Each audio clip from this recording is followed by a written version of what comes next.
বলছি তোমরা কি কখনো বাসি মাংস দিয়ে আলু ভাজা খেয়েছো? জানো তো আমার বাড়িতে আমার মা যে কোনো বাসি মাংস থাকলেই এইভাবে আলু ভাজি বানায়।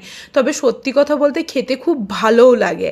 তবে তোমরা যে কোনো মাংস দিয়ে এই ভাজাটা করতে পারো। জানো তো আমার কাছে একটু মটন ছিল রান্না আগের দিনে, সেই মটনটা দিয়ে আলু ভাজি করেছিলাম। আর তোমরা চিকেন থাকলে চিকেন দিয়েও করতে পারো, আমার মা যে কোনো মাংস দিয়েই করে। দেখো এখানে আমি ডুমো করে কিছুটা আলু কেটে নিয়েছি, এরপর কড়াই পরিমাণ মতো তেল দিয়ে কিছুটা পেঁয়াজ কুচি দিয়ে বেশ লালচে করে ভেজে নিলাম, তারপর আলুটাকে দিয়ে দিলাম। এরপর পরিমাণ মতো নুন আর কিছুটা হলুদ গুঁড়ো আর কিছুটা লঙ্কার গুঁড়ো দিয়ে বেশ ভালোভাবে নেড়েচেড়ে নিয়ে ওই বাসি মাংসটা দিয়ে দিলাম, কারণ ওর মধ্যে সমস্ত কিছু মশলা আছে। এরপর ঢাকনা বন্ধ করে রেখে দিয়েছিলাম যাতে আলু আর মাংসটা ভালোভাবে সেদ্ধ হয়ে যায়।